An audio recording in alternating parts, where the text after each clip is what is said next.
Okay, good morning dears.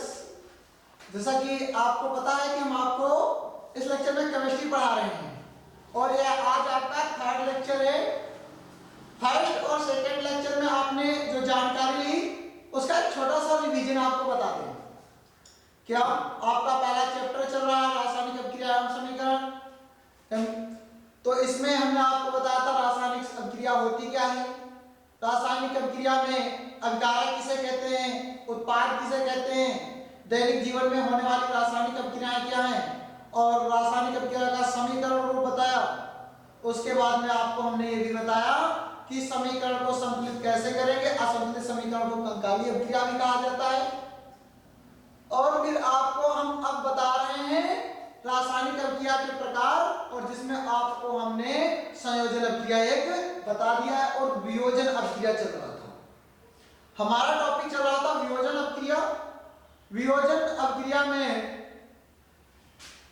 हमने सीखा था वियोजन अभिक्रिया होती क्या है, लेकिन साथ ही में हमने ये भी बताया था आपको वियोजन अभिक्रिया मुख्यतः 3 प्रकार की होती है। तो आज उसके प्रकार के बारे में जानते हैं, लेकिन पहले एक बार वियोजन अभिक्रिया का एक व्यापक रूप फिर से देखते हैं कि वियोजन अभिक्रिया का जब कोई एक अभिकारक पदार्थ वियोजित होकर 2 या 2 से अधिक उत्पाद पदार्थों में बदल जाता है, वियोजन अभिक्रिया कहलाती है।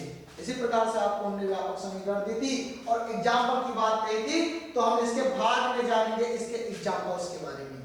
इसके अभी आपको 3 पार्ट बताएंगे।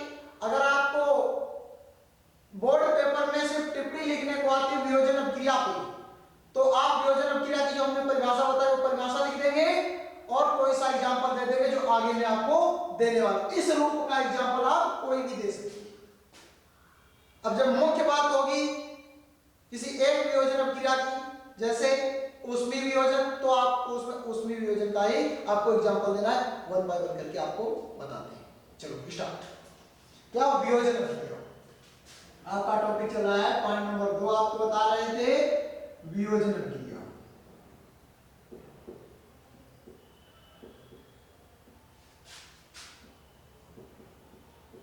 और वियोजन अभिक्रिया में जो हम आपको तीनों पार्ट बता चुके थे, कौन कौन सी, ऊष्मीय, विद्युत और प्रकाश वियोजन। ऊष्मीय, विद्युत और प्रकाश वियोजन बता चुके थे कि ये 3 पार्ट होते हैं और 3 में आज इसका पहला, दूसरा, तीसरा तीनों करेंगे, लेकिन पहले एक साइड से करते हैं। ए पार्ट करते हैं ऊष्मीय वियोजन। ऊष्मीय वियोजन। तो ऊष्मीय वियोजन क्या होता है, एक मिनट से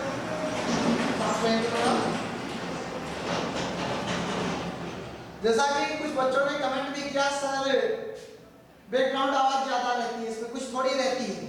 कोई बात नहीं, आप लोग उसको इग्नोर कर दो, क्योंकि जो हमारा कॉलेज है, जो क्लास चलती है वो जस्ट हाईवे के पास में, ऐसा छोटा मोटा तो शोर होता ही रहेगा। आपको यहाँ पे ध्यान रखना है उस शोर पे नहीं, क्योंकि आपको जो भी मिलना है वो इधर से मिलेगा, शोर से नहीं। तो हम पे फोकस करो, शोर पे मत फोकस करना, ठीक है।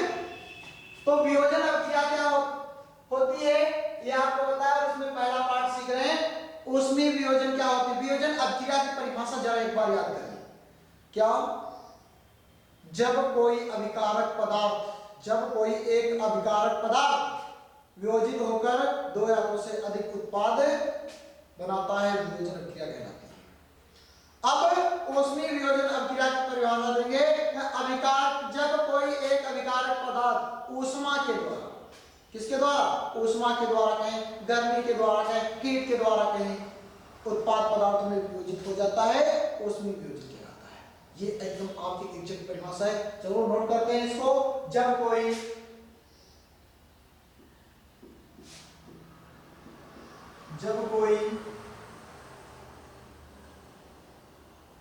एक अभिकारक पदार्थ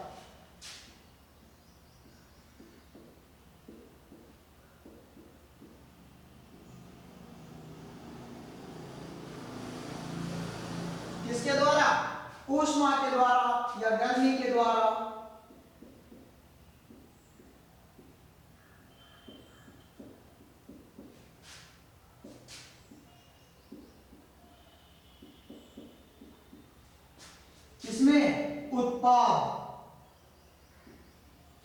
या सीधे सीधे लिखेंगे 2 या 2 से अधिक उत्पाद, पूरी बात लिखेंगे 2 या अधिक उत्पाद पदार्थों में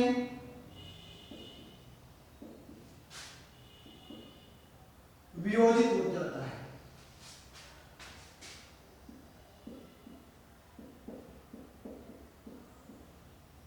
हो जाता है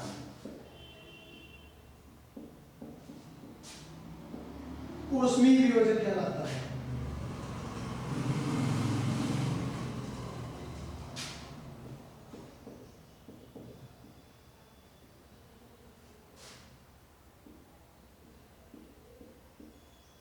तो ये आपकी हो गई डिफिनेशन।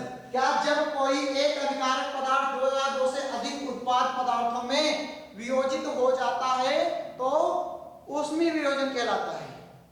अब बात करते हैं इसके एग्जाम्पल की। एग्जाम्पल आपको बताएंगे और आपको ये हम यहाँ पे न्यू एग्जाम्पल देने वाले हैं जो आपको अभी तक हमने नहीं दिया। एक नई अभिक्रिया तैयार होगी, इसको हम संतुलित करके भी दिखाएंगे। तो आप CaCO3 calcium carbonate, calcium carbonate को जब ऊष्मा दी जाती है तो CaO कैल्शियम ऑक्साइड और CO2 में विभाजित हो जाता है। CaCO3 calcium carbonate.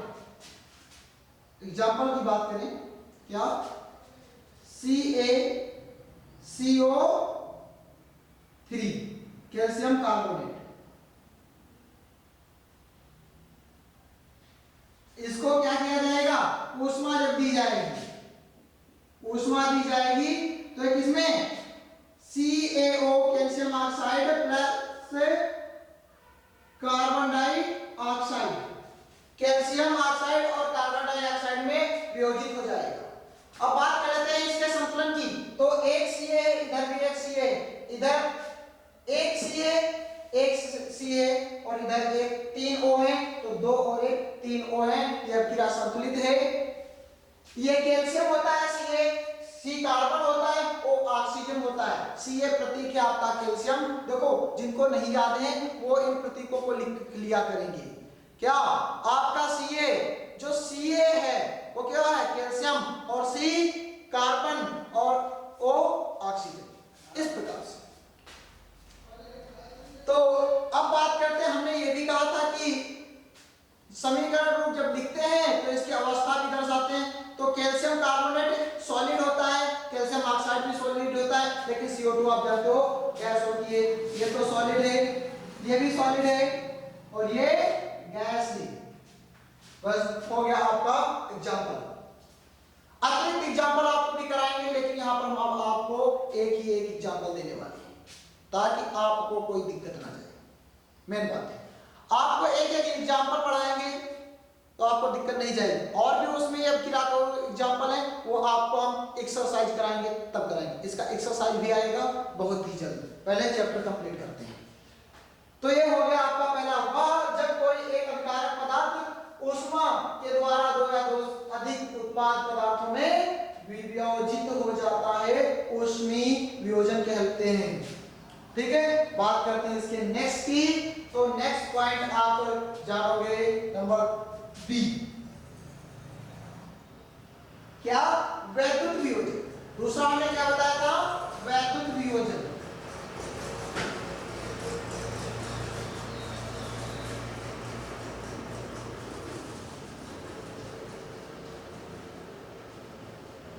वैद्युत वियोजन बिल्कुल सेम परिभाषा है, बिल्कुल एकदम एग्जैक्ट। क्या जैसे ये परिभाषा थी ऐसे ये भी परिभाषा है। क्या जब कोई एक अभिकारक पदार्थ ऊष्मीय वियोजन, ऊष्मा के द्वारा, विद्युत वियोजन, विद्युत के द्वारा 2 या अधिक पदार्थों में वियोजित हो जाता है, विद्युत वियोजन कहलाता है। तो इसकी परिभाषा हम यहीं पर आपको देने वाले हैं, इसको हम नहीं लिखेंगे, एग्जाम में मिटाते हैं, फिर से इसको बताते हैं।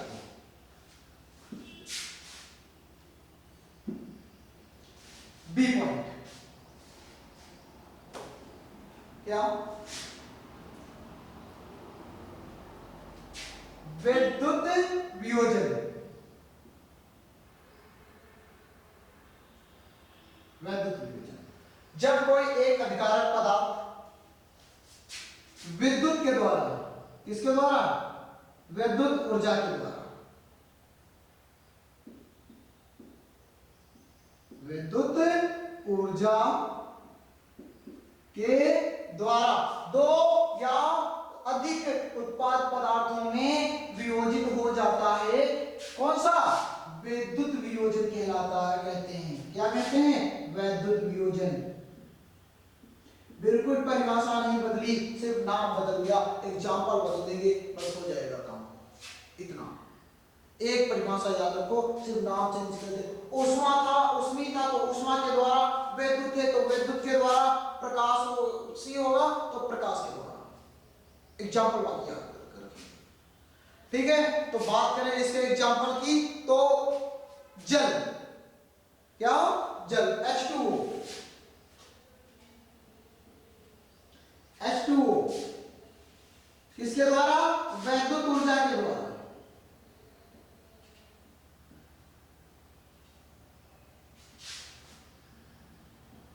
वैद्युत ऊर्जा के द्वारा, किसमें, हाइड्रोजन और ऑक्सीजन में वियोजित हो जाता है। जल कैसा है, लिक्विड, और ये कैसा है, गैस है, और ये कैसा है, गैस ही। अब इसमें एक बात समझ में आई होगी, पॉइंट जरा याद करना। पहली बात हमने एक रासायनिक अभिक्रिया का एक गुण बताया था, नोट में लिखा था कि किसी भी रासायनिक अभिक्रिया को भौतिक परिवर्तन के द्वारा उल्टा नहीं जा सकता। क्यों, वहां पर हमने तुमको H2+O2 एरो H2 इस प्रकार से हमने बताया था। अब देख पा रहे हैं, जस्ट हमने इसका उल्टा एग्जांपल दिया है। लेकिन प्रकाश वियोजन कोई भौतिक परिवर्तन नहीं है, ये कैसा है, रासायनिक परिवर्तन है। तो भौतिक परिवर्तन द्वारा नहीं उल्टा जा सकता है, लेकिन रासायनिक परिवर्तन के द्वारा उलट सकते हैं, बिल्कुल उलट सकते हैं, ठीक है। तो आपको कंफ्यूज होना बिल्कुल नहीं, ठीक है। तो आपको एग्जांपल ये याद रहेगा बहुत अच्छे से, इसलिए हमने ये बात आपको रिपीट कराई। आप वहां पर सोच सकते हो एक बार, कैसा कैसा हो गया, ये तो उल्टी हो गई, लेकिन ये रासायनिक परिवर्तन, भौतिक परिवर्तन बिल्कुल नहीं। भौतिक परिवर्तन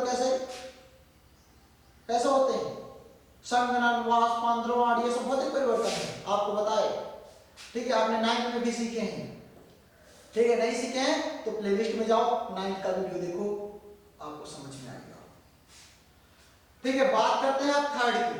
थर्ड है आपका कौन सा, थर्ड है आपका प्रकाश वियोजन। कौन सा है, प्रकाश वियोजन।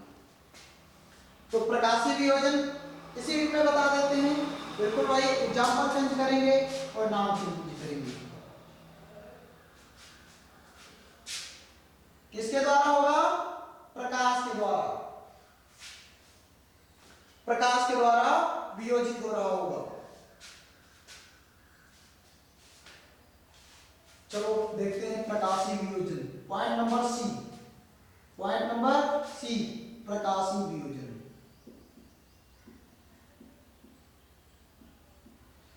जब डिफिनेशन, जब कोई एक अभिकारक पदार्थ किसके द्वारा, सूर्य के प्रकाश के द्वारा, सूर्य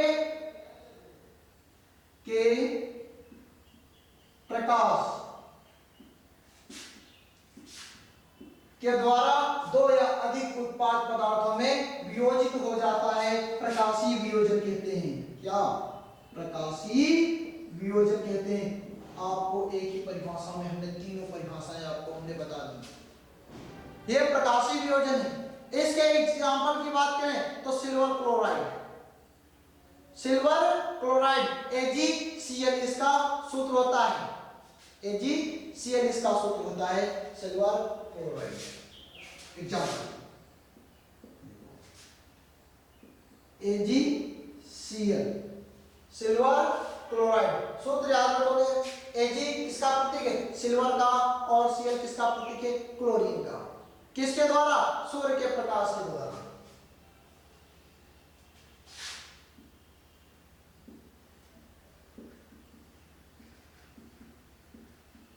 किसमें, सिल्वर और क्लोरीन में क्या हो जाता है, वियोजित हो जाता है। इसको संतुलित करिए, इधर एक Ag है, इधर भी एक Ag है, इधर एक क्लोरीन है, इधर 2 क्लोरीन है, तो इसका मतलब इधर वाले में 2 से गुणा कराएंगे, Cl में 2 से गुणा, इसमें Cl में, लेकिन Ag में अपने आप हो गई, तो इधर Ag में करा दो 2। समीकरण फिर से नोट कर लेते हैं, 2AgCl arrow 2Ag plus Cl2, ये क्या कहलाएगी, किसके द्वारा, सूर्य के प्रकाश द्वारा। आपको हमने संतुलित करके विधि बताई। अब आपको ये भी नहीं पहचान में आ रहा जैसे यहाँ पे 2 क्यों आया, आखिर 2 ही क्यों आया, ठीक, तो ये आपको समझना होगा। आप इसको नोट कर लेंगे, फिर आगे बढ़ेंगे। इसको नोट करो, फिर आपको बताते हैं।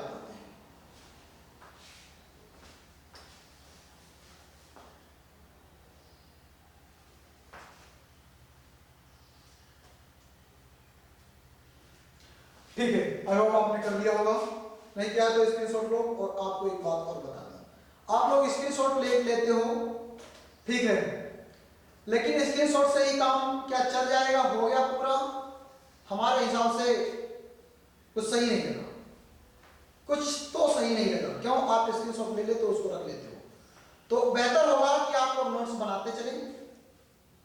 आपकी सुविधा है इसमें, आपका लाभ होगा, क्योंकि हमें पता है भाई, मैंने कभी स्क्रीनशॉट नहीं पढ़ी, तुम कैसे पढ़ लोगे, एक्सपीरियंस है ना, हम भी तो कभी पढ़ते थे, आज आप लोग पढ़ रहे हो, हम पढ़ा रहे हैं, कभी कभी कोई पढ़ाता था, तो एक्सपीरियंस बता रहे हैं, हमने कैसा सीखा है। अगर आपको भी सीखना तो आपको भी करना होगा, एक्सपीरियंस से थोड़ा सा तो है, अच्छा एक्सपीरियंस है, तो इसलिए आपको बता रहे, स्क्रीनशॉट ना लिया करें, इसको नोट किया करें। तो जिनके पास नोट्स है वो नोट करेंगे, फिर हम आपको आगे बताते हैं।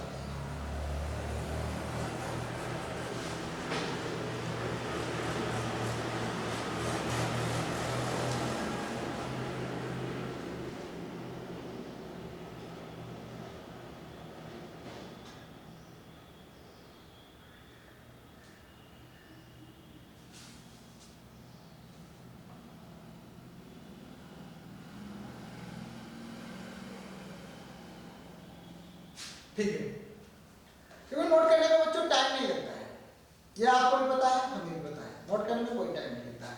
अब इसके आगे हम अगले अवक्रिया की बात करेंगे। चलो इसको मिटाते हैं, ये तीनों आपकी हो गई हैं।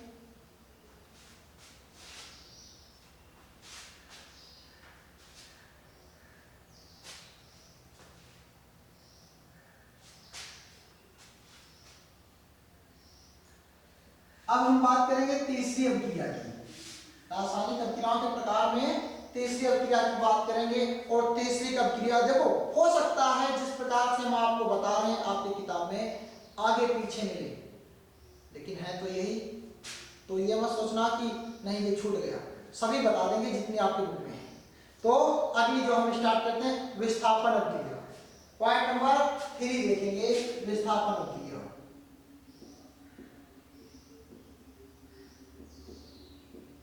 नाम बहुत अच्छे अच्छे हैं,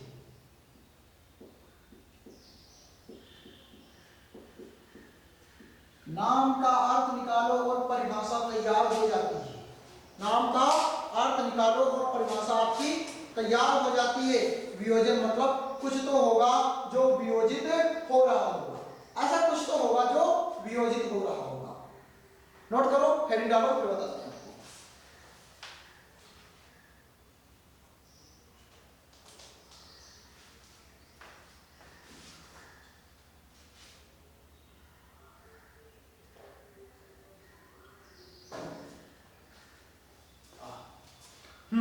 ठीक, तो नाम से स्पष्ट है, वियोजन अवक्रिया यानी कि वियोजित हो रहा होगा। कौन सी, विस्थापन अवक्रिया, वियोजन अवक्रिया कौन सी, विस्थापन अवक्रिया, कुछ तो विस्थापित हो रहा होगा, यानी विस्थापित हो रहा होगा, यहां से वहां जा रहा होगा, ऐसा। तो किस प्रकार से इसकी परिभाषा देंगे कि इस अवक्रिया में अधिक, लेकिन विस्थापित होता कौन है, क्यों, कौन किसको विस्थापित करेगा। अब ये सोचो, अब दो व्यक्ति हैं, एक के पास ज्यादा ताकत है, एक के पास कम है, तो ज्यादा ताकत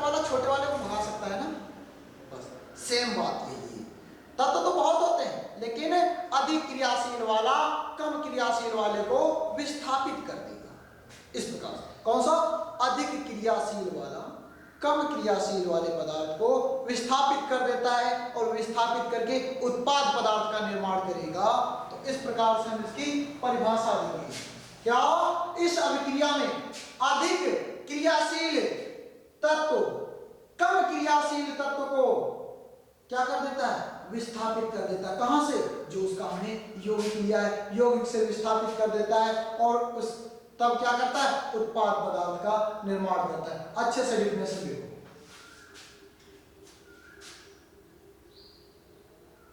वह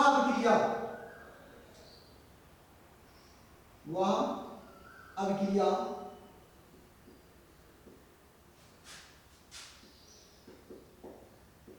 जिसमें अधिक क्रियाशील तत्व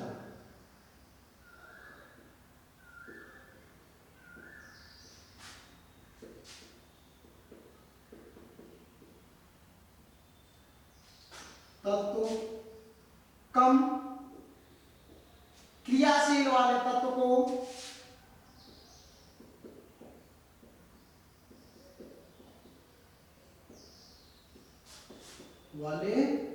को कहां से, उसी के यौगिक से, उसके यौगिक से क्या कर देता है, विस्थापित कर देता है, करके उत्पाद पदार्थ का निर्माण करता है।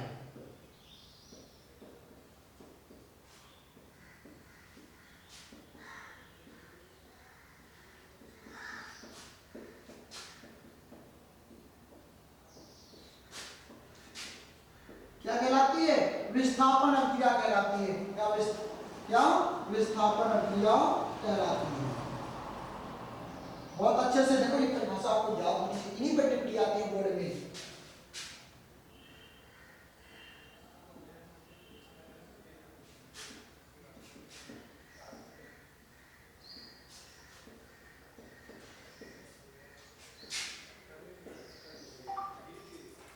विस्थापन अभिक्रिया कहलाती है। क्या, वह रासायनिक समीकरण, वह रासायनिक अभिक्रिया, वह अभिक्रिया जिसमें अधिक क्रियाशील तत्व कम क्रियाशील वाले तत्व को उसके यौगिक से विस्थापित करके उत्पाद पदार्थ का निर्माण करता है, क्या कहलाती है, विस्थापन अभिक्रिया कहलाती है। बात करेंगे इसके एग्जाम्पल की, तो इसका एग्जाम्पल भी अब कुछ तो आ रहा होगा माइंड में कि विस्थापित करके बनाना है। और पहले तो आपको यह पता होना चाहिए कि कम क्रियाशील क्या है और अधिक क्रियाशील क्या है। समीकरण तो तभी लिख पाएंगे जब कम क्रियाशील और अधिक क्रियाशील होगा। भाई कभी कभी हो सकता है कि यौगिक अधिक क्रियाशील तत्व से मिलकर के बनाओ, कम क्रियाशील वाला थोड़ी उसको विस्थापित कर देगा, तो क्रिया ही नहीं होगी। तो ऐसी भी अब क्रिया जानेंगे। लेकिन कम क्रियाशील और अधिक क्रियाशील तत्वों को जानने के लिए एक चीज आपको जाननी जरूरी है, जिसको कहते हैं क्रियाशीलता क्रम या श्रेणी। इसको एक और नाम से जानेंगे आप, सक्रियता श्रेणी। सक्रियता श्रेणी आपको पढ़ाएंगे हम। यहाँ पर हम एक एग्जाम्पल की इसलिए बात करेंगे, आपको भिन्न भिन्न एग्जाम्पल नहीं बताएंगे। और जब आपको सक्रियता श्रेणी बता देंगे तब आपको बहुत से एग्जाम्पल एक साथ मिल जाएंगे, अपने आप मिल जाएंगे, तुम खुद बना सकते हो एग्जाम्पल। ये तो एक छोटा एग्जाम्पल होगा, इसको भूल ही जाओगे, अपने एग्जाम्पल बना लोगे। लेकिन उसके लिए आपको भी हम नेक्स्ट चैप्टर में आपको बताएंगे सक्रियता श्रेणी होती क्या है। तो इस जानेंगे यहाँ पर। अब इसका सिर्फ एक ही एग्जाम्पल ही बताएंगे हम, तो वो है लोहे की कॉपर सल्फेट के साथ अभिक्रिया। लोहा की कॉपर सल्फेट के साथ अभिक्रिया करेंगे। चलो एग्जाम्पल देते हैं यहाँ पर। लोहा आपको पता होना चाहिए, इसका प्रतीक Fe होता है, आयरन Fe होता है। किसके साथ हम इसकी अभिक्रिया कराने जा रहे हैं, कैल्शियम कॉपर सल्फेट के साथ, CuSO4। कॉपर का प्रतीक होता है Cu, सल्फेट SO4, इसके साथ कराएंगे।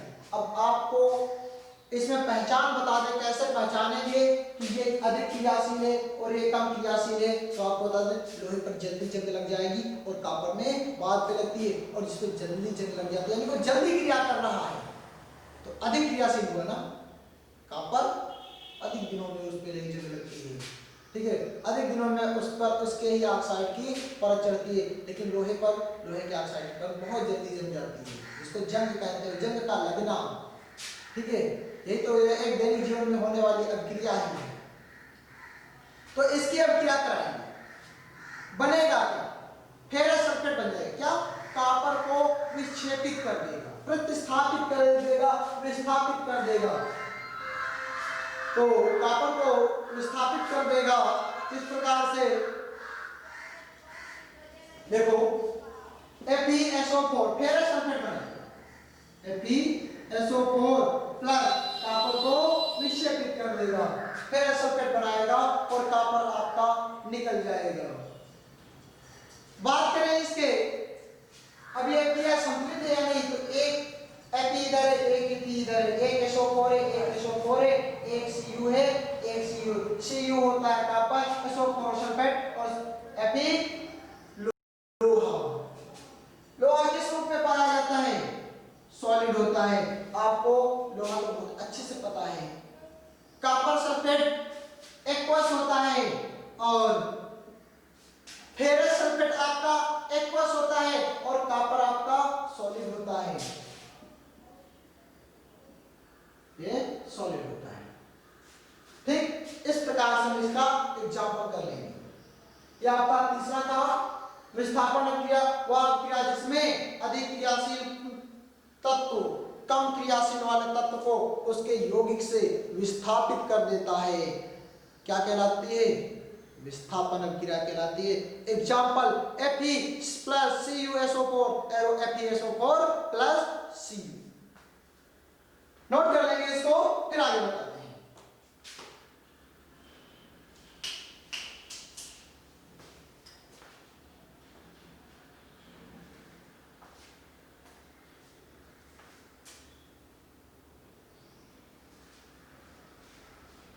चलो हो गया बोलो, इसको रब करते हैं, फिर आगे चलते हैं द्विविस्थापन अभिक्रिया, इसका पार्ट पढ़ेंगे, एक और इसका पार्ट पढ़ने जा रहे हैं द्विविस्थापन अभिक्रिया। लेकिन आपको जानकारी के लिए बता दें कि ये पार्ट हम अभी खत्म कर दें, चलो ठीक है, जैसे तुम्हारी मर्जी। एक पार्ट और बता देते हैं द्विविस्थापन, अभी तो थी सिर्फ विस्थापन, अब द्विविस्थापन मतलब दो लोगों का विस्थापन होने वाला है, दो विस्थापित होंगे, एक दूसरे को विस्थापित करेंगे, ठीक। और ये विस्थापन उसके किस पर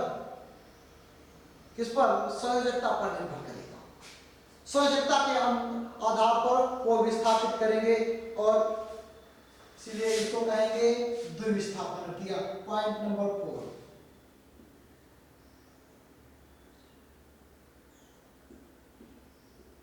द्विविस्थापन क्रिया।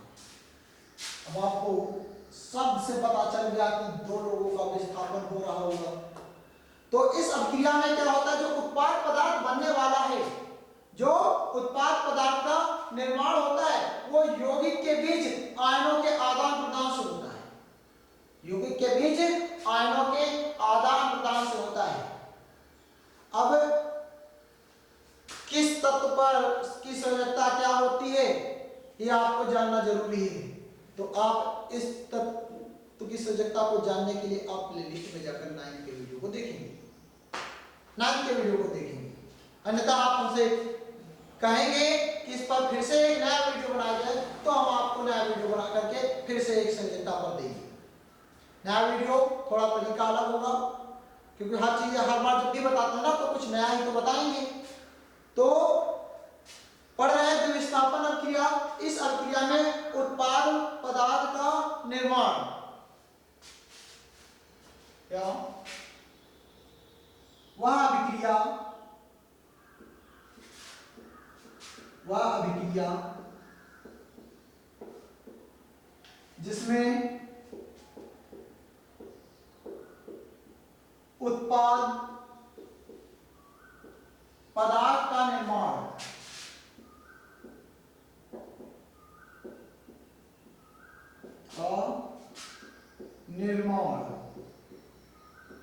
कैसे होता है, अभिकारक के आयनों के आदान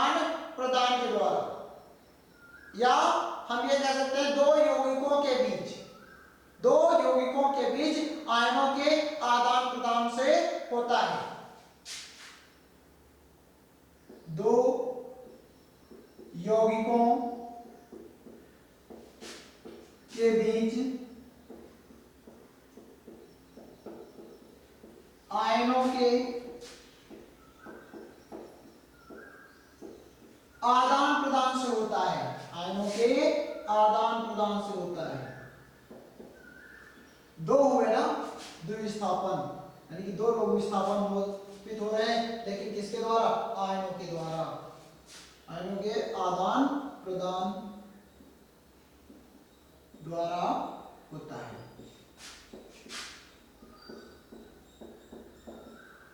द्विविस्थापन प्रक्रिया कहलाती है।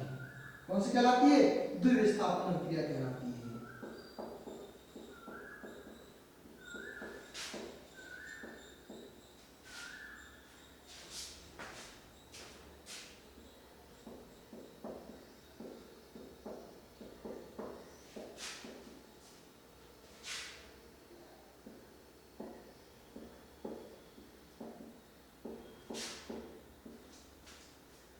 इस प्रकार से वह अभिक्रिया जिसमें उत्पाद पदार्थ का निर्माण दो यौगिकों के बीच आयनों के आदान प्रदान के द्वारा होता है, द्विविस्थापन अभिक्रिया कहलाती है। ठीक है, एक जानकारी आप लोगों को दे दूं। कुछ बच्चों ने एक कमेंट किए कि सर आप बहुत स्लो पढ़ाते हो, आपकी स्पीड कम है। तो उन लोगों को मैं बता देना चाहता हूं, आप अगर सीखना चाहते हो तो यही स्पीड आपको लेनी होगी। 100 की स्पीड से आप सीख नहीं सकते हो। रट सकते हो, पेपर में अच्छा कराओगे, नंबर आ जाएंगे, लेकिन घुमा के क्वेश्चन बेटा पूछ दिया ना जिस दिन, उस दिन सब कुछ भूल जाओगे। क्यों? आपने सीखा नहीं, रटा है चीजों को। तो सीखते हुए चलोगे और सीखोगे इसी स्पीड से। अधिक स्पीड से नहीं सीख सकते हो। अभी से करना चालू कर दो ना। देख लो, पूरे देश में, विश्व में कोरोना चल रहा है, घर पे बैठे रहते हो, आराम से पढ़ो। क्या है, बैठना ही तो है। घर पे रह करके पढ़ रहे हो, सुरक्षित हो। घूमना टहलना जरूरी नहीं है। तो इस समय घूमो टहलो मत, पढ़ो, कम स्पीड में पढ़ो, लेकिन अच्छा पढ़ो। ठीक है, चलो बात करते हैं इसके एग्जाम्पल की। इसका एग्जाम्पल तो दो यौगिक होंगे, सोडियम सल्फेट हम ले रहे हैं, जो एग्जाम्पल आपको और भी देंगे, और इसके आयनों का आदान प्रदान करके भी दिखाएंगे। तो किसकी अभिक्रिया में? सोडियम सल्फेट की अभिक्रिया बेरियम क्लोराइड के साथ कराने जा रहे हैं। एग्जाम्पल के बाद सोडियम सल्फेट Na2SO4, सूत्र होता है Na2SO4। अब ये सूत्र Na2SO4 क्या वजह, यही क्यों हुआ? आपको हमने 9th की वीडियो में बताया, Na पर एक संयोजकता होती है और SO4 पर -2 संयोजकता होती है। इस प्रकार से सूत्र यौगिक का निर्माण होता है। ये 1 यहाँ आएगा तो क्या हो जाएगा? Na2SO4, और का कितना है? 1 लिखते नहीं, 1 तो लिखते नहीं। अगर यहाँ पे 2 होता तो होल ट्वाइस करते। ठीक है, इस प्रकार से सूत्र बनाया जाए, आपको हमने बताया है। नहीं आपको ने सिखाया, फिर से कहें, हम फिर से सिखाएंगे। किसकी अभिक्रिया किसके साथ कराने वाले हैं? सोडियम सल्फेट की बेरियम क्लोराइड की। Ba++ होता है, Cl- होता है, तो इसका सूत्र हो जाएगा BaCl2। इस प्रकार से तो आपका जो यौगिक बनेगा वो बनेगा NaCl। यही क्यों बना आपको अभी हम बताएंगे। आपका एक यौगिक बनेगा NaCl, दूसरा बनेगा BaSO4 प्लस BaSO4। ठीक, सोडियम क्लोराइड और ये बेरियम सल्फेट आपका। यही क्यों बना? आपको अभी हमने बताया कि सोडियम पर की संयोजकता कितनी होती है? सोडियम की संयोजकता होती है 1 और SO4 की -2। इसमें Ba की +2 और Cl की -1। तो ये यौगिक किससे के साथ जाएगा? तत्व और ये आपका इसके साथ जाएगा। अब हम क्रिया को संतुलित कर लेते हैं। 2 Na उधर एक ये नाइंसाफी हो गई भाई, 2 से गुणा करा दी, Cl में हो गई 2 से, लेकिन इधर Cl पहले से 2 था। एक दिए एक SO4 एक SO4, आपकी क्रिया भी संतुलित हो गई। तो इस प्रकार से आप कर सकते हैं। जो यह क्रिया होगी इसमें एक लाइन आप और नोट करेंगे कि बेरियम सल्फेट के सफेद अम्लीय अवक्षेप का निर्माण होता है। ये जो बेरियम सल्फेट आया है इसका सफेद अम्लीय अवक्षेप बनता है इस अभिक्रिया के दौरान। क्या इस अभिक्रिया में नोट करेंगे, इस अभिक्रिया में बेरियम सल्फेट BaSO4 के सफेद अम्लीय अवक्षेप का निर्माण होता है। ठीक, इस प्रकार से आप दिखाएंगे। ये अम्लीय होगा, विलेय नहीं होगा। कैसा है? अम्लीय।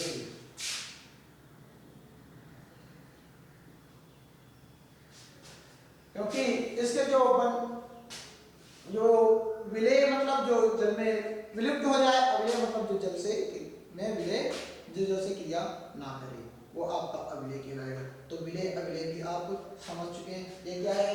Sodium sulphate, barium chloride, sodium chloride, barium sulphate. आप लोग इसके नाम भी याद रखेंगे, लिख लिया करें, हम आपको बोल देते हैं। नहीं हम लिखते हैं लेकिन आप लोग जरूर लिखें। यही सूत्र आपको याद करने हैं।